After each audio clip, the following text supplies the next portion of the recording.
है मथुरा और आप देख रहे हैं मथुरा समाचार एक्सप्रेस।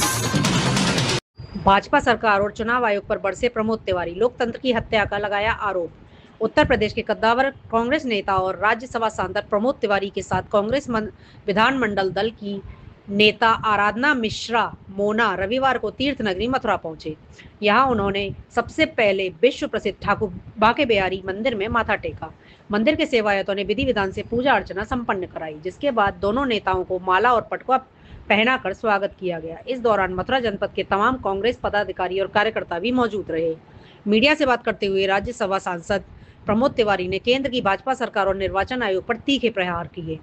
तिवारी ने कहा कि आज देश में लोकतंत्र खतरे में है। उन्होंने बंगाल चुनाव और वर्तमान राजनीतिक स्थितियों का हवाला देते हुए आरोप लगाया कि भारतीय जनता पार्टी संवैधानिक संस्थाओं का दुरुपयोग कर रही है।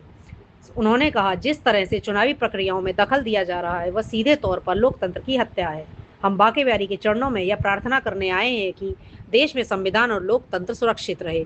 भाजपा की नीतियों पर आराधना मिश्रा का प्रहार वही सीएलपी लीडर आराधना मिश्रा मोना ने भी सरकार को आड़े हाथों लिया। उन्होंने कहा कि उत्तर प्रदेश से लेकर बंगाल तक भाजपा सिर्फ सत्ता हथियाने का खेल खेल रही है, जिसमें जनता की असली मुद्दे गायब हैं। उन्होंने निर्वाचन आयोग की निष्पक्षता पर सवाल उठाते हुए कहा कि संस्थाएं अब निष्पक्ष नजर आ रही हैं, जो एक स्वस्थ लोकतंत्र के लिए सबसे बुरा संकेत है। कार्यकर्ताओं में भरा जोश। मंदिर परिसर के बाहर भारी संख्या में जुटे कांग्रेस कार्यकर्ताओं को संबोधित करते हुए नेताओं ने आगामी चुनौतियों के लिए तैयार रहने का आह्वान किया। प्रमोद तिवारी ने कहा कि जनता अब भाजपा के झूठ को समझ चुकी है और आने वाले समय में इसका जवाब देगी। दर्शन और पूजा के इस कार्यक्रम को आगामी चुनाव से पहले कार्यकर्ताओं में जोश भरने और धार्मिक नगरी से बड़ा राजनीतिक संदेश देने के रूप में देखा जा रहा है। कि केरल का चुनाव हमने कांग्रेस के नेतृत्व में जीता है। तमिलनाडु में हमने धर्मनिरपेक्षता की रक्षा करते हुए वहां लोकप्रिय सरकार का गठन किया।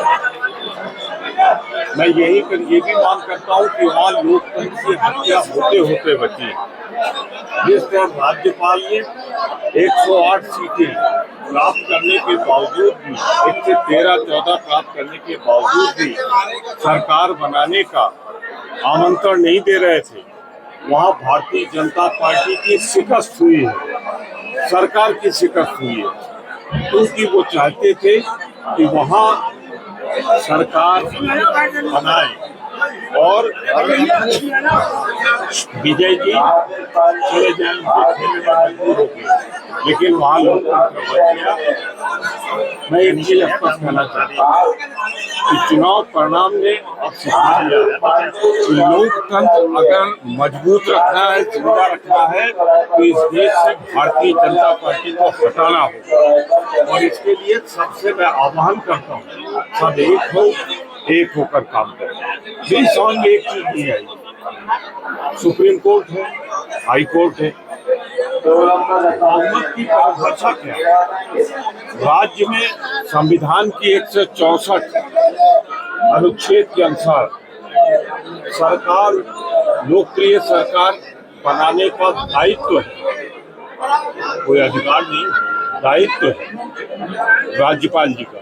और वो लगातार इसलिए मना कर रहे थे कि मजबूर होकर विजय भारतीय जनता पार्टी की ओर चले गए, लेकिन राहुल गांधी की रणनीति, उन्होंने समर्थन तुरंत दे दिया, रुक गया मामला। मैं इतने कहना चाहता हूँ कि राज्यपाल जो कुछ किया है, उनको उस पद पर बने रहने का अधिकार नहीं है। तत्काल उन्हें वापस बुलाया जाना चाहिए। वहाँ लोकतंत्र की रक्षा हुई और इलेक्शन कमीशन ने जो बंगाल आसाम में किया है, उनके खिलाफ राज्यसभा में हम अविश्वास प्रस्ताव ला रहे हैं।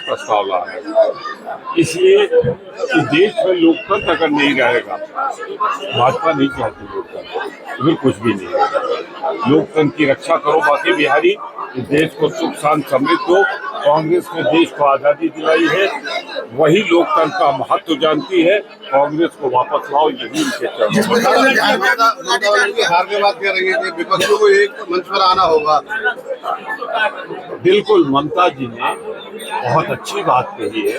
काश ये बात 10 साल पहले जब कांग्रेस और ममता जी मिलकर चुनाव लड़ रहे थे, ममता जी ने कांग्रेस को बाहर करके अकेले चुनाव लड़ने का निर्णय न लिया होता तो आज ममता जी की सरकार वहां चली जाती।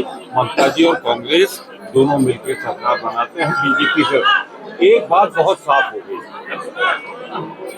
भाजपा को अगर कोई परास्त कर सकता है तो रीजनल पार्टी नहीं, कांग्रेस ही परास्त कर सकती है। जैसे हमने केरल में किया, जैसे तमिलनाडु में उनको रोका, और बंगाल में जिस तरीके से हुआ है, रीजनल पार्टी नहीं, बिना कांग्रेस के नेतृत्व में मोर्चा बना के लड़े हम भाजपा को अखिलेश यादव ईवीएम पर सवाल उठा रहे हैं। उन्होंने फिर कहा है कि लोकतंत्र को मजबूत करना है तो ईवीएम को हटाना होगा, देखिए, लड़ाई जारी रहेगी। हमारे कहने से ईवीएम हटेगी नहीं, हम सत्ता में आए तभी ईवीएम को हटा सकते हैं।